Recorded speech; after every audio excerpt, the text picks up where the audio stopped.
La pregunta fundamental es la siguiente: ¿vivo en un universo hostil o en un universo amigable? Si uno cree que vive en un universo hostil, siempre va con miedo. Si uno cree que vive en un universo amigable, dices, como dice Pablo Coelho, el universo va a confabular a mi favor. Y es una forma diferente de vivir.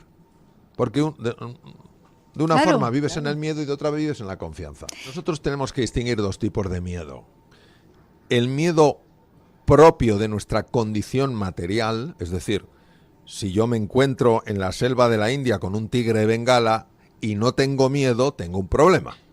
Si voy por la calle y me encuentro con un señor con una pistola y no tengo miedo, tengo un problema. Si a mí me diagnostican una enfermedad y no siento miedo, tengo un problema. Pero ese no es el miedo que daña al cuerpo. Todo lo contrario, ese miedo está para proteger el cuerpo. Veo a un señor con un arma y si veo que tengo opción me escapo. Veo un tigre y si veo que puedo me subo a un árbol porque los tigres no trepan bien.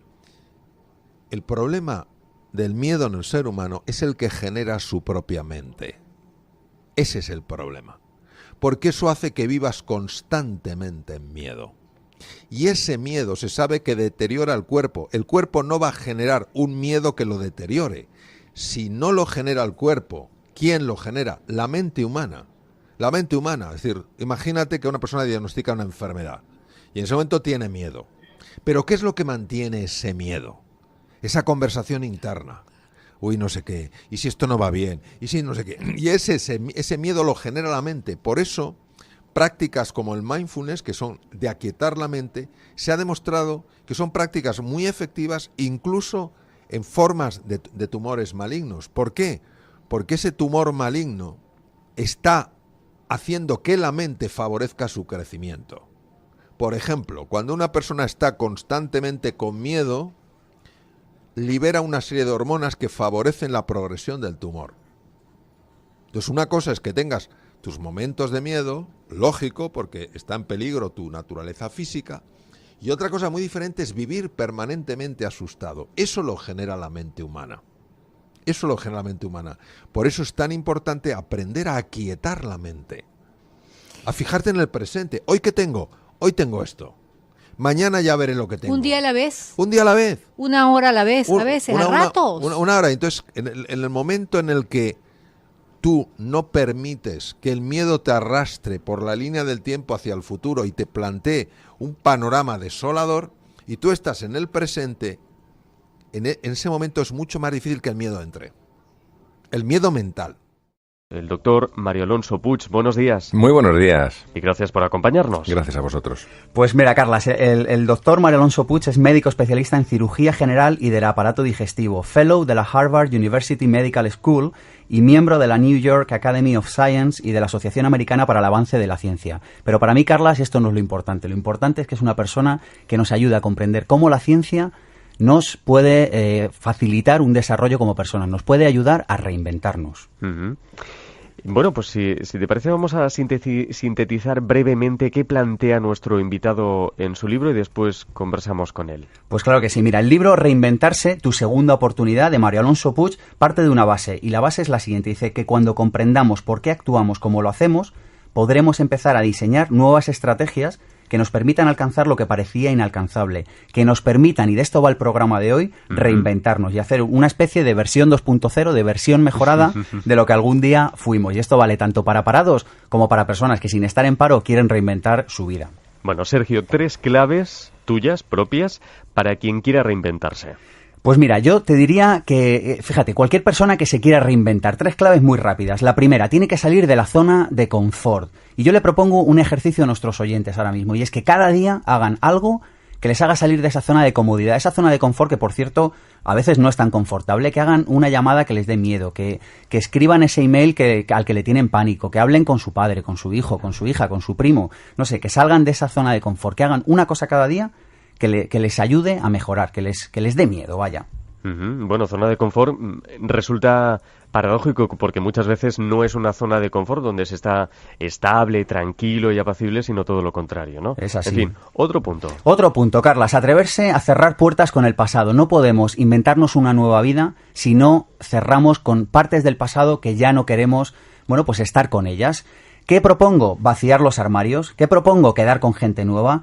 ¿Qué propongo? Comprender que no podemos esperar que nada cambie si seguimos haciendo lo que estábamos haciendo. Y fíjate, esta sería otra clave para reinventarse, empezar a hacer cosas nuevas. Es de cajón, pero a veces es importante darse cuenta de esto. ¿Y el tercero? Pues fíjate, simplemente darnos cuenta de que aquello que vemos no es lo único que existe, de que de alguna manera aquellas creencias que tenemos sobre la vida son las que modifican la realidad que vemos. Es decir, no existe una cosa llamada realidad, sino que existe unas creencias que son como unas gafas que nos hacen ver la realidad de una manera o de otra, Carlas.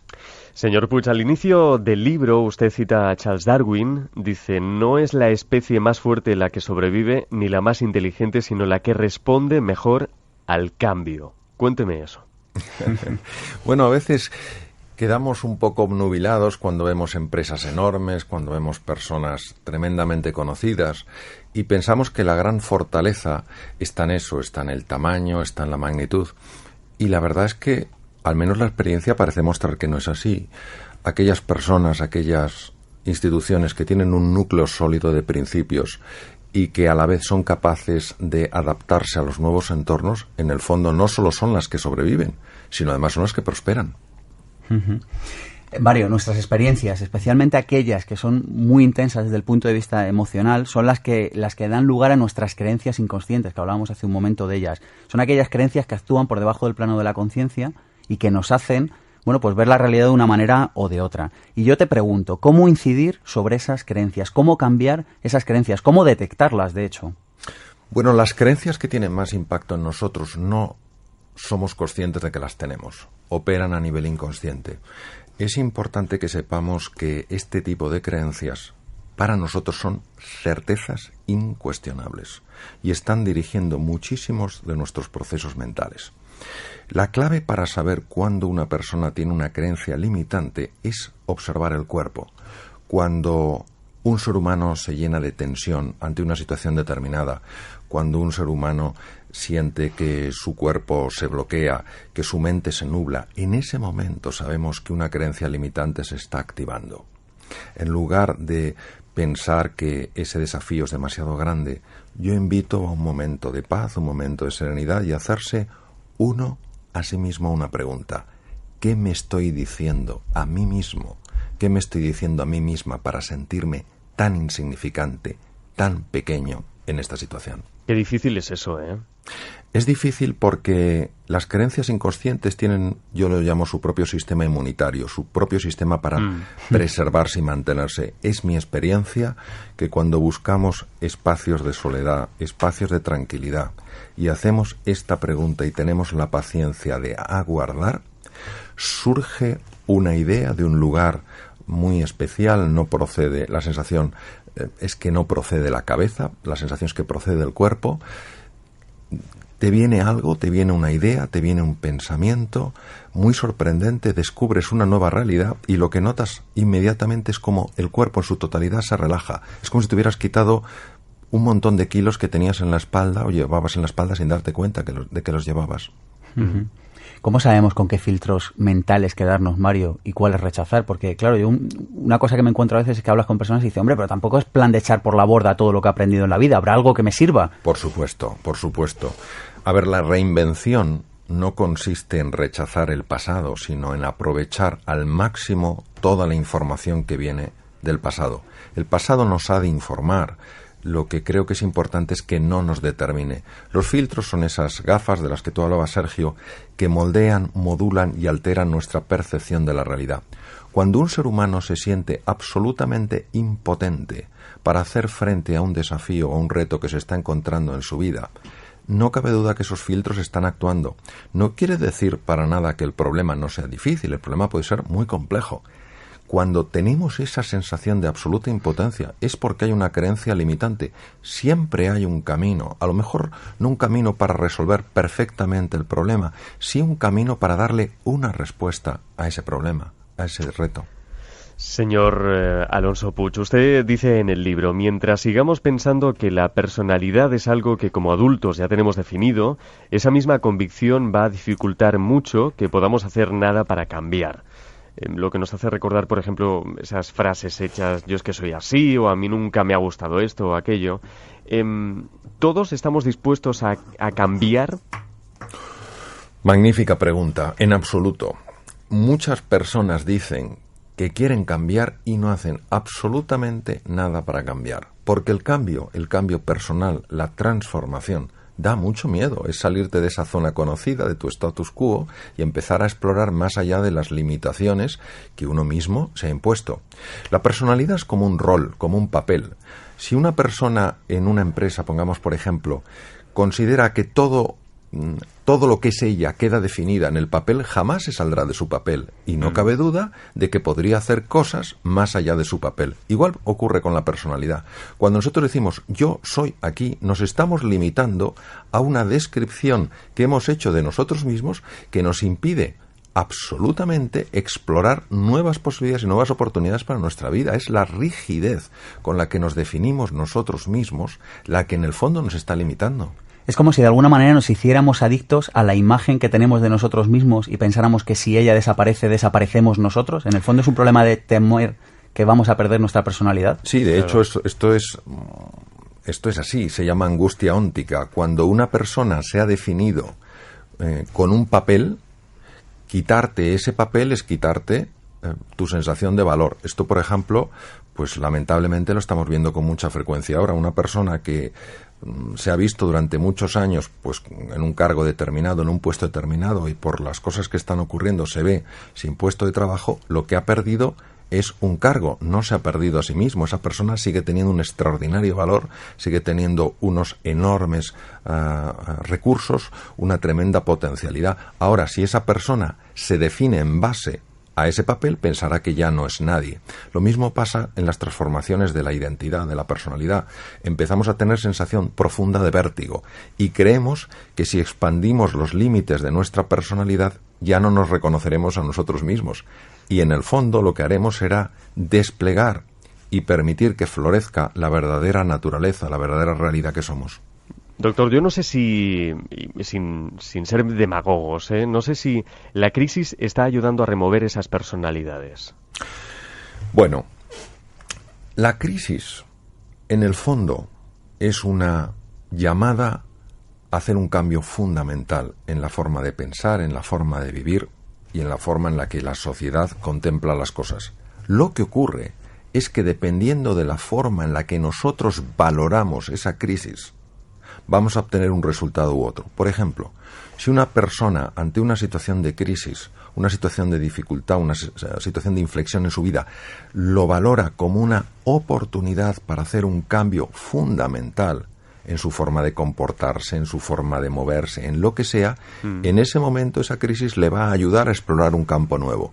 Si una persona ante una crisis empieza a valorarlo como una desgracia, como un espanto, como algo terrible, la propia emocionalidad que surge de ese diálogo interno le va a impedir encontrar posibilidades aunque las tenga delante de las narices. Es la valoración del evento lo que genera la experiencia en la persona. Hablas de la valoración del evento, Mario, pero ¿y qué pasa con el vocabulario que empleamos? Yo siempre he pensado que hay palabras de alta vibración energética y palabras de baja vibración energética. ¿Se puede cambiar la vida de una persona? ¿Se puede reinventar una persona ante la crisis o ante sí mismo solo por cambiar la manera de hablar? Hay ya muchos estudios científicos muy sólidos que demuestran que cuando utilizamos palabras de tipo negativo y de forma continua, se cambia por completo la constelación hormonal, es decir, cambian las hormonas que hay en la sangre. Las palabras abren cajones emocionales y cajones experienciales en las personas. Por eso la palabra es un símbolo que abre todo un mundo de sentimientos en el ser humano. Las emociones, los sentimientos moldean, modulan nuestra percepción de la realidad. Por ejemplo, si yo ante un problema que es complejo empiezo a decir, es espantoso, esto es horroroso, esto es una desgracia, no hay quien lo resuelva, sin darme cuenta, además esto se ha podido fotografiar todo el proceso con técnicas modernas de neuroimagen, empieza a cambiar el funcionamiento del cerebro. Claro. Y al final el propio problema llega a tener tal envergadura que me siento completamente incompetente e insignificante para hacerle frente. Las palabras no se las lleva el viento, las palabras crean profundas realidades. ¿Cuál es la diferencia entre emoción y estado de ánimo? La diferencia es fundamentalmente cronológica. Nosotros tenemos emociones y vivimos en estados de ánimo. Por ejemplo, si yo por la mañana tengo un disgusto, sí, pues eso me genera una emoción que puede ser de frustración, de desencanto, de desesperanza, de lo que sea. Cuando eso se estanca, se enquista en el tiempo y esa emoción está permanentemente presente en mi vida, eso es un estado de ánimo. Por eso las personas tenemos emociones y vivimos en estados de ánimo. Hay una frase, Mario, que me ha encantado de tu libro, dice así, dice, usted no tiene que convertirse en nadie diferente a quien ya es, porque en su esencia usted ya es perfecto y completo. Estamos tan desempoderados que se nos ha olvidado que todos llevamos un pequeño Dios, que todos somos unas creaciones maravillosas. Bueno, cuando a veces oigo todas las críticas que se hacen al miedo, como si el problema del ser humano fuera el miedo, la verdad es que me quedo sorprendido. Si el ser humano no tuviera los circuitos y los núcleos del miedo, no podría sobrevivir. El problema del ser humano no es el miedo, el problema del ser humano es la ignorancia de su verdadera naturaleza. Claro, cuando tú no eres consciente de tus recursos y de tus posibilidades, te asustas ante el más pequeño de los desafíos. Claro que somos ignorantes de nuestra verdadera naturaleza. En un momento determinado de nuestra vida, cuando éramos chiquititos, hicimos una definición, una descripción de nosotros mismos, nos la creímos y ahora vivimos de acuerdo a esa descripción y no de acuerdo a nuestra naturaleza. Nuestra naturaleza, en su conjunto y en su esencia, es perfecta. La palabra perfecta quiere decir completa. Es decir, no somos mecanismos de relojería averiados que nos tienen que arreglar porque no damos la talla. Somos seres excepcionales porque cuando uno es capaz de encontrar y conectar con esa excepcionalidad en su interior, también la puede haber en los demás. Es decir, no es una excepcionalidad, yo soy más que tú, somos extraordinarios, pues vamos a vivir de acuerdo a quiénes somos. Y no solo importante la mente, de la que estamos hablando mucho, también lo es nuestra parte física. ¿De qué manera alguien que quiera cambiar su vida, su estado de ánimo, le puede ayudar a lograr su propósito, hacer deporte? Pues de una manera muy sorprendente y muy potente. Tengamos en cuenta que los estudios que se han hecho en cadáver para calcular la longitud de nervios que conecta lo que es el neuroeje, cerebro, cerebelo, médula espinal, en fin, todo el conjunto del neuroeje con el cuerpo, da una cifra tremenda, 45.000 kilómetros de nervios. Entonces son nervios que mandan información del neuroeje, del sistema nervioso central al cuerpo y que reciben información del cuerpo. Sabemos, por ejemplo, que las personas que hacen ejercicio físico, no tiene que ser deporte, sino ejercicio físico de una manera habitual, media hora al día, andando deprisa, 5 días a la semana, sabemos que aumenta la población de neuronas del hipocampo. Esto se describió en el año 2002. Sabemos que las personas que hacen ejercicio físico cambian su constelación hormonal y son mucho menos susceptibles a los vaivenes emocionales cuando nos encontramos con dificultades en la vida. Sabemos que las personas que hacen ejercicio físico viven más tiempo, sabemos que son menos susceptibles a padecer carcinomas, a padecer tumoraciones malignas. Necesitamos retomar este papel trascendental que juega el cuerpo en todo lo que es la vida completa de un ser humano. Otra de las claves, Mario, que mencionas en reinventarse es la aceptación. Aceptar lo que sucede como punto de partida para reinventar una vida, para crear realidades nuevas. Yo te pregunto, ¿cuál es la diferencia entre aceptar lo que sucede y estar resignado? A mí me llevó 2 años entender esta palabra. 2 años, porque no es una palabra que en principio resulte lógica. La aceptación solo significa reconciliarse con la realidad. Es decir, asumir una realidad sencillamente porque es, aunque no me guste. La aceptación deja de resistirse a lo que es. Deja de luchar con la realidad. Es decir, si a mí me diagnostican un tumor maligno, la aceptación no quiere decir que me guste. La aceptación no quiere decir que esté de acuerdo. La aceptación es que asuma que esa es la realidad y con esa realidad ahora tengo que jugar. ¿Qué ocurre cuando yo acepto? Que me aflojo muchísimo. Que esa tensión de la rebeldía contra la realidad produce cambios muy negativos en el funcionamiento del cuerpo y del cerebro. La resignación es una actitud pasivo-agresiva. Es decir, no es que yo me ponga a dar gritos, no es que yo empiece a dar voces, Pero hay una resistencia, hay un rechazo oculto a esa realidad. Sabemos que la actitud pasivo-agresiva, mantenida en el tiempo, cuando es un estado de ánimo, produce una elevación de una hormona que se llama cortisol y que es muy negativa en el funcionamiento, por ejemplo, del sistema de defensa, del sistema inmunitario, en el metabolismo óseo, en el funcionamiento del tubo digestivo. Es decir, la aceptación me permite tomar acciones una vez que he asumido que esa es mi nueva realidad. Hemos tratado solo algunos de los puntos clave del libro Reinventarse.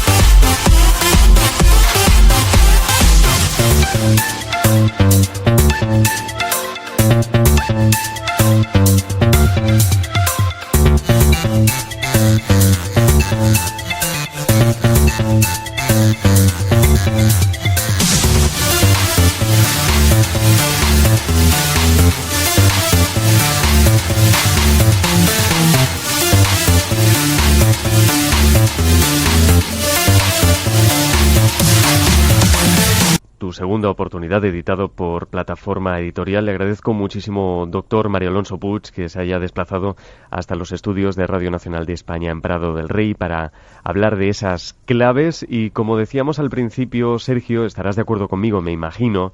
Este no es solo un libro de autoayuda, de hecho no lo es, sino que hace recapacitar de muchas de nuestras actitudes ante la vida y sobre todo da claves para que actuemos, que es lo más importante al fin y al cabo. Trata de esta asignatura que es la vida, que tan importante es reflexionar sobre ella. Y hay muchas veces que nos perdemos en las palabras, en las etiquetas, ¿no, Carlas? Decimos autoayuda, crecimiento personal. ¿Qué importa? Lo único que importante es que tenemos que aprender a vivir de otra manera si queremos vivir de una manera más feliz. Y te garantizo que Reinventarse, libro que no solo me he leído, sino que me he estudiado, da claves para ello. Doctor, muchas gracias. Muchísimas gracias, Carlas. Y Sergio, hasta la semana que viene. Hasta la semana que viene, Carlas.